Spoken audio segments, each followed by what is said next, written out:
Hello friends, आज की इस क्लास में हम बात करेंगे AC circuit containing LCR circuit. जब एसी सर्किट में हम तीनों एल बी यानी रेजिस्टेंस भी, कैपेसिटर भी और इंडक्टेंस भी तीनों जोड़ दें तो उससे इस सर्किट पे क्या इफ़ेक्ट पड़ेगा, ये आज हम इस क्लास में डिस्कस करेंगे। इससे पहले हमने बात करी थी कि अगर हम सर्किट में सिर्फ प्योर रेजिस्टेंस जोड़ दें, प्योर इंडक्टर जोड़ दें या प्योर कैपेसिटर जोड़ दें, इन तीनों पे भी हमने आपने अब पीछे 3 अलग अलग लेक्चरों में बात की है। अगर आपको वो लेक्चर देखने हैं तो आप हमारे चैनल पे जाके आप सर्च कर सकते हैं AC circuit containing AC circuit containing resistance only, और पीछे हमारे चैनल का नाम डाल दें और पांडे फिजिक्स, तो आपको क्या होगा कि जो हमारी वीडियो है वो सबसे ऊपर मिल जाएगी।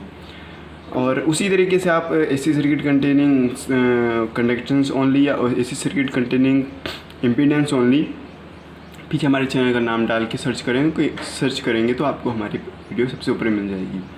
तो फ्रेंड्स, आज हम बात करेंगे AC circuit containing LCR circuit. मतलब जब हम एसी सर्किट में तीनों सर्किट जोड़ दें तो उससे हमारे इस पे क्या इफ़ेक्ट पड़ेगा, हमारे सर्किट पे क्या इफ़ेक्ट पड़ेगा, वो आज हम इस क्लास में डिस्कस करेंगे। तो फ्रेंड्स, स्टार्ट करते हैं अपनी आज की class. AC circuit containing LCR या LCR circuit. Consider a pure resistance R and pure inductance L and a pure capacitor of a capacitance C R connected in series with a source of alternate EMF. तो friends, ये क्या कह रहा है कि इसमें हमने क्या किया कि हमने इसमें क्या किया कि हमने एक सर्किट ले लिया, एसी सर्किट ले लिया हमने, इस अल्टरनेट ईएमएफ का एक सर्किट ले लिया। उसमें हमने क्या किया कि एक प्योर रेजिस्टेंस, एक pure inductor of inductance L and a pure capacitor of a capacitance C, उसमें कनेक्ट कर दिया। किसमें? सीरीज़ में कनेक्ट कर दिया। और उसमें सोर्स क्या है उसका? अल्टरनेट ईएमएफ, यानी सर्किट ये चीज़ का अल्टरनेट ईएमएफ का। तो ये है फ्रेंड्स इसका बेसिक सा डायग्राम।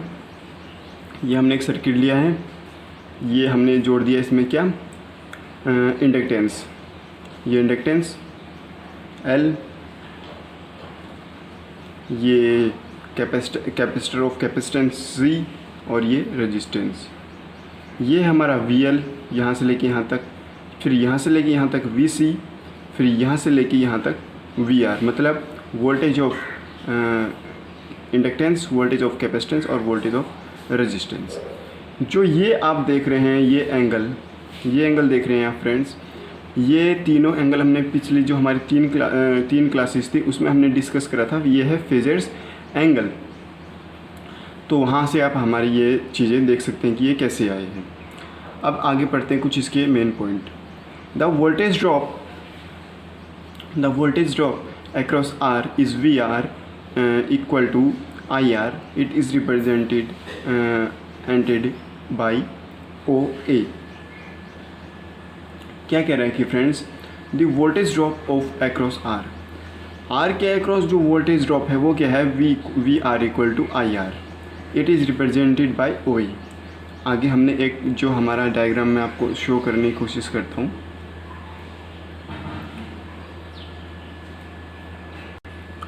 फ्रेंड्स, स्क्रीन छोटी होने की वजह से मैं आपको शो नहीं कर पा रहा हूँ, लेकिन 2-3 पॉइंट करने के बाद मैं आपको शो कर दूंगा डायग्राम। तो क्या कह रहा है कि जो वोल्टेज ड्रॉप है R के अक्रॉस वो क्या है? VR equal to IR, और इसको हमने किससे रिप्रेजेंटेड किया है? OA से। सेकेंड पॉइंट क्या है? The voltage drop across inductance is VL, और इसको किससे VL इक्वल टू IXL से, और it is represented by OB, इसको हमने किससे रिप्रेजेंट किया है? OB से। फिर थर्ड पॉइंट है the voltage drop across capacitor is VC equal to IXC, it is represented है OC। Here current leads voltage by π/2, यहाँ जो करंट है वो लीड करेगा π/2 एंगल से। Now VL and VC are out of 3 with each phase by other 180 degree. Hence, net reactive voltage is VL minus VC if V L greater than VC, let it be represented by OB dash. तो यहाँ क्या कह रहा है friends, इस जो ये हमारी 3 लाइन है इसका क्या मतलब है, यहाँ कह रहा है कि जब VL और VC के बीच में 180 डिग्री का एंगल बनेगा तो हमारे पास नेट रिएक्टिव वोल्टेज क्या मिलेगी, हमें नेट रिएक्टिव वोल्टेज क्या मिलेगी, VL minus VC। VL minus VC कब मिलेगी, इफ़ जो VL है वो ग्रेटर होगा किससे, VC से। लेट इट बी रिप्रेजेंटेड है OB डैश, और इसको हम किससे रिप्रेजेंट करेंगे, OB डैश।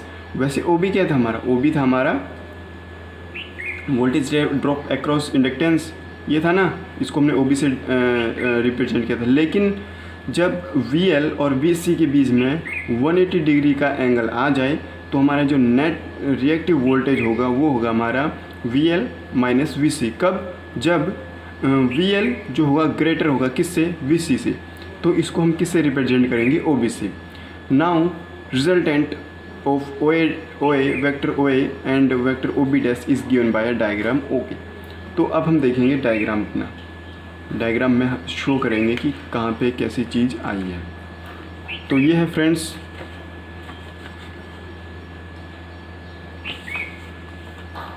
फ्रेंड्स, हमारा डायग्राम। इस डायग्राम में हम आपको सब क्लियरली शो करेंगे। तो ये है फ्रेंड्स डायग्राम हमारा। OA को हमने किससे रिप्रेजेंट किया था, वोल्टेज रेजिस्टेंस से, ये है रेजिस्टेंस। और उसके बाद OB को इंडक्टेंस, यानी OB है हमारा इंडक्टेंस। फिर उसके बाद OC को वो कैपेसिटर, OC को कैपेसिटेंस से। और OB डैश किसका था, नेट रिएक्टिव वोल्टेज, वो है ये। तो ये देखिए फ्रेंड्स आप, ये है हमारा VR, यहाँ से लेके यहाँ तक VR OA। OB क्या है हमारा VL, यहाँ से लेके यहाँ तक। और OC क्या है हमारा VC, ये यहाँ से लेके यहाँ तक। अब हमने क्या बात करी थी आगे कि नेट जब 180 डिग्री का एंगल हो किसके बीच में, VL और VC के बीच में। VL और VC के बीच में आप देख सकते हैं कि 180 डिग्री का एंगल है, तो हमारा नेट VL क्या निकलेगा, VL माइनस VC, वो है यहाँ से लेके यहाँ तक। और इससे हमने किससे डिनोट किया है, OB डैश से। अब OB डैश से हम यहाँ से यूँ चलें रेजिस्टेंस तक तो हमको एक यहाँ से रिजल्टेंट मिल जाएगा, क्या, OK। और कितने डिग्री कितने डिग्री पे होगा ये, 5 पे। तो ये है हमारा इसका डायग्रामेटिकली रिप्रेजेंटेशन कि इसको हम कैसे रिप्रेजेंट करते हैं। अब आगे देखते हैं आगे की इसकी क्या प्रोसेस है। अब आगे देखेंगे फ्रेंड्स हम OK equal to OA square plus OB dash square under the root. अब OA क्या था हमारा VR और OB डैश क्या था VL माइनस VC, तो वो हमने यहाँ लिख दिया। और OK क्या था हमारा OK क्या था हमारा V। तो इसको हमने यहाँ इसकी वैल्यू यहाँ पुट करी तो हमारे पास क्या आएगा, अंडर द रूट VR का square plus VL minus VC का स्क्वायर। तो यहाँ से क्या आ गया हमारा V equal to I R square XL minus XC under the square. और यहाँ से क्या आ गया, ये आ गया हमारे पास। अब यहाँ से क्या गया, हमने करंट निकाल लिया। जब हम करंट को इस साइड ले जाएंगे तो वोल्टेज इस साइड आएगा, वोल्टेज इस साइड आएगा तो ये जो है ये वैल्यू एक किसी के कहाँ चल जाएगी, बाई में चल जाएगी। तो क्या आ गया हमारे पास I equal to V by R square plus XL minus XC under the root. ये होगी हमारी इक्वेशन फर्स्ट। और इसको हमने क्या लिख दिया, V बाई Z से। अब Z क्या है, Z की जो हमारी कहानी है वो आगे हम पढ़ेंगे। Where Z equal to R square plus XL minus XC under the root is the effective resistance of LCR circuit called impedance. Impedance का नाम आपने बहुत सुना होगा अपने क्लास में, फिजिक्स क्लास में। ये वही इम्पीडेंस है। इम्पीडेंस क्या है, Z equal to R square plus XL minus XC का होल स्क्वायर। ये क्या होता है, effective resistance of LCR circuit. और इसको हम इम्पीडेंस से डिनोट करते हैं। It is denoted by Z। इसको किससे डिनोट करते हैं हम, Z से। ऑल्सो फ्रॉम डायग्राम, वो जो हमने पीछे आपको डायग्राम दिखाया था उसी डायग्राम से हमने निकाल दिया अपना फाई। हमने क्या निकाल ली, इसका निकाल लिया एंगल। तो टेंजेंट फाई क्या होगा हमारा, ए के बाई ओ ए। ए के क्या था हमारा V L minus V C by V are.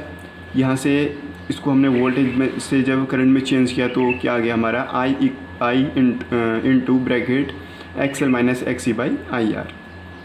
तो यहाँ से हमारे पास टेंजेंट फाई क्या आ गया, टेंजेंट फाई आ गया हमारा X L minus X C by R. ये हो गया हमारी equation second.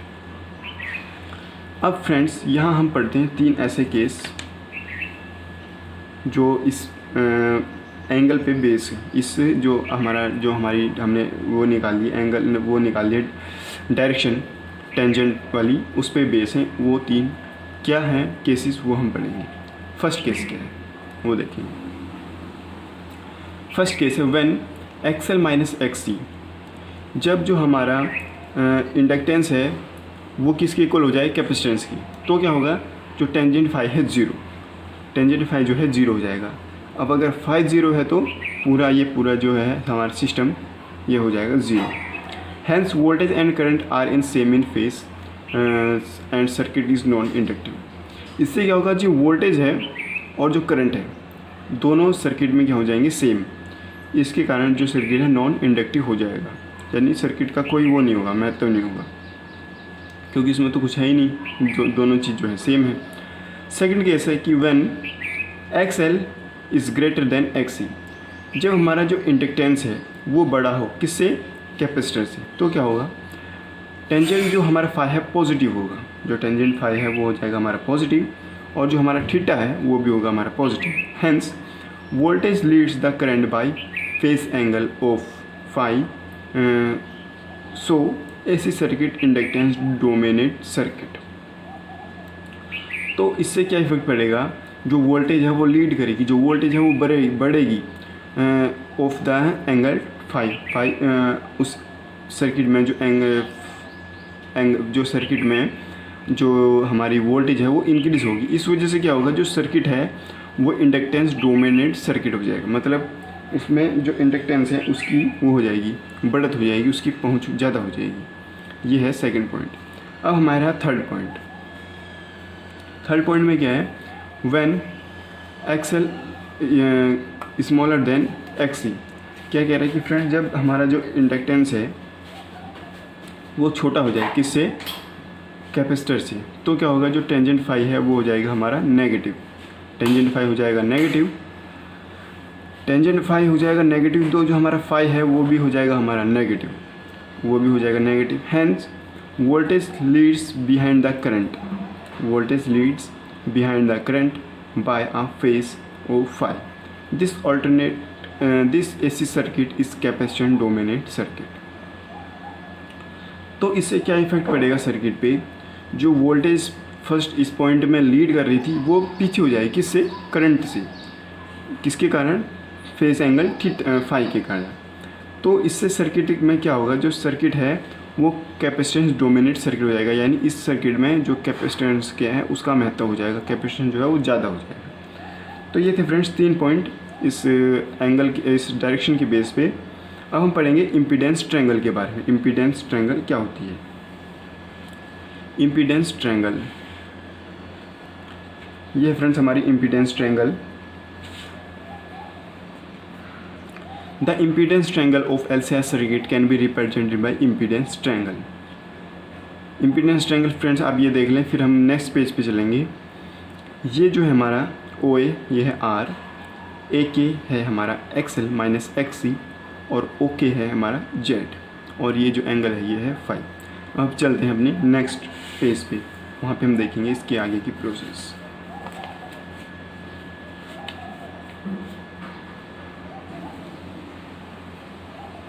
The base of the triangle represented ohmic resistance R। जो ट्रायंगल का बेस है वो क्या है हमारा, ohmic resistance R, and the perpendicular AK represent in reactance XL minus XC, and the diagonal OK represent the impedance Z of the circuit. तो friends क्या कह रहा है कि जो ट्रायंगल का बेस है, क्या कह रहा है फ्रेंड्स, जो ट्रायंगल का बेस है वो क्या है हमारा resistance R, ohmic resistance R है, और जो उसका परपेंडिकुलर वाला हिस्सा है ए के, वो क्या रिप्रेजेंट कर रहा है हमें रेक्टेंस एक्सएल माइनस एक्सई, और जो हमारा डायगनल है, डायगनल क्या था हमारा ओके, वो क्या रिप्रेजेंट कर रहा है impedance Z of the AC circuit. The reciprocal of the reactance is called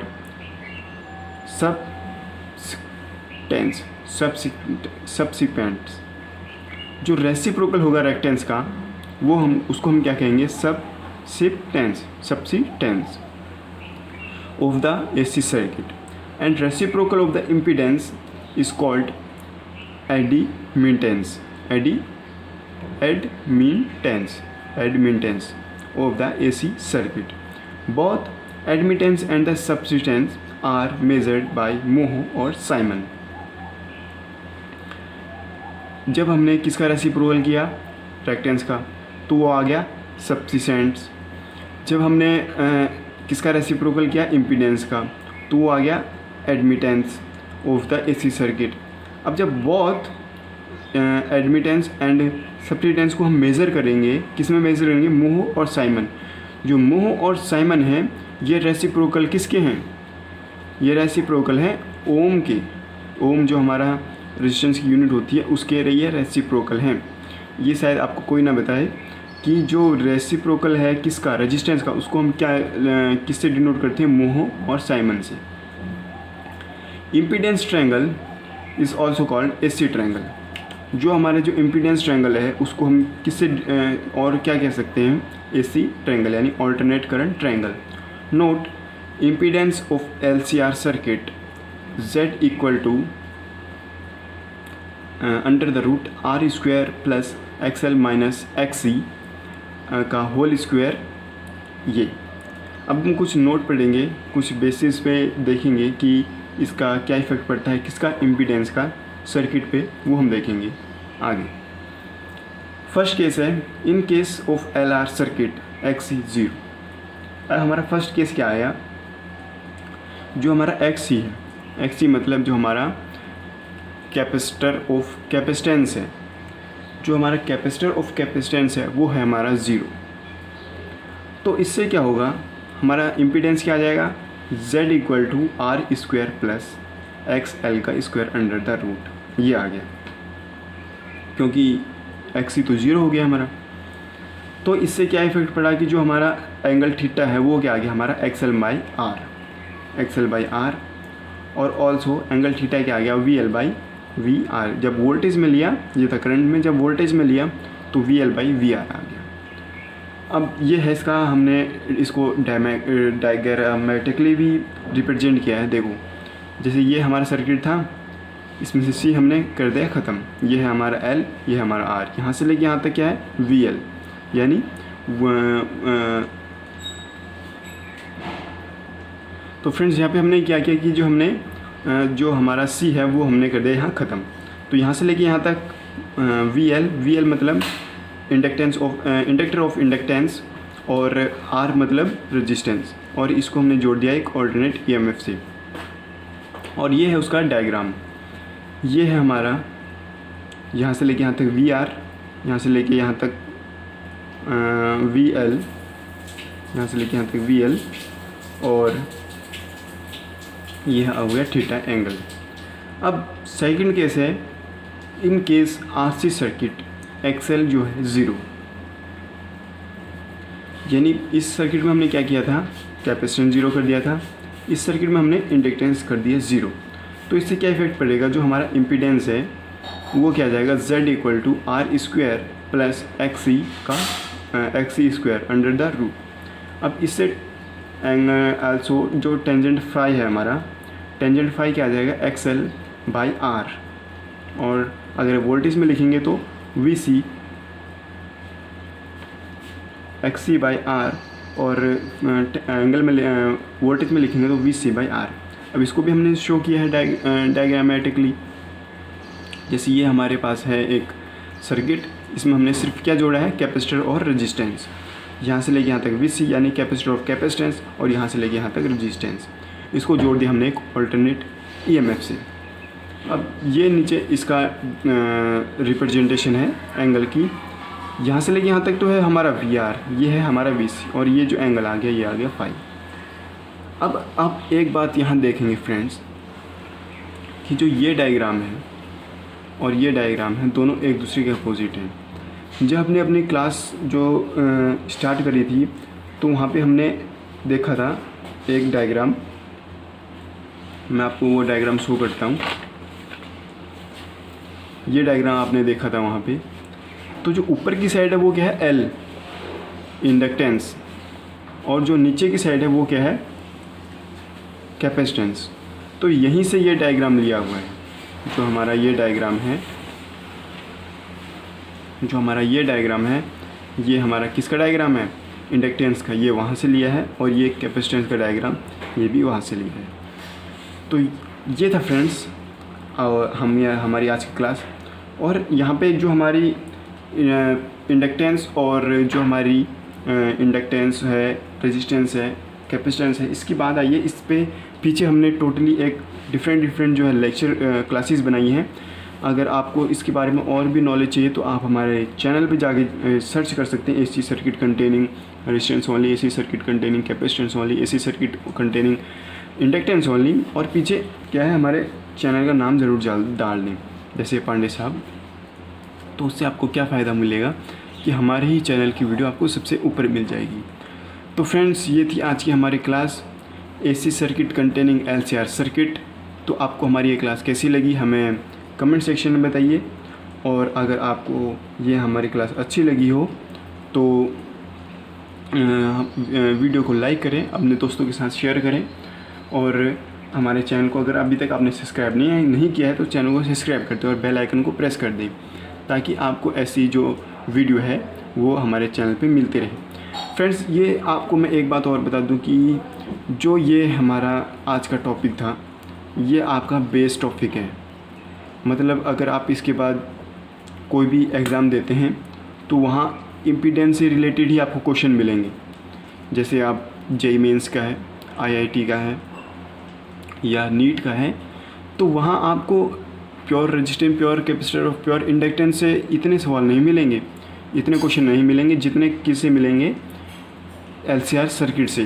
क्योंकि इसमें क्या है कि तीनों सर्किट है उसका क्या है निचोड़, उसका क्या है रिज़ल्ट इसमें ही शो होता है।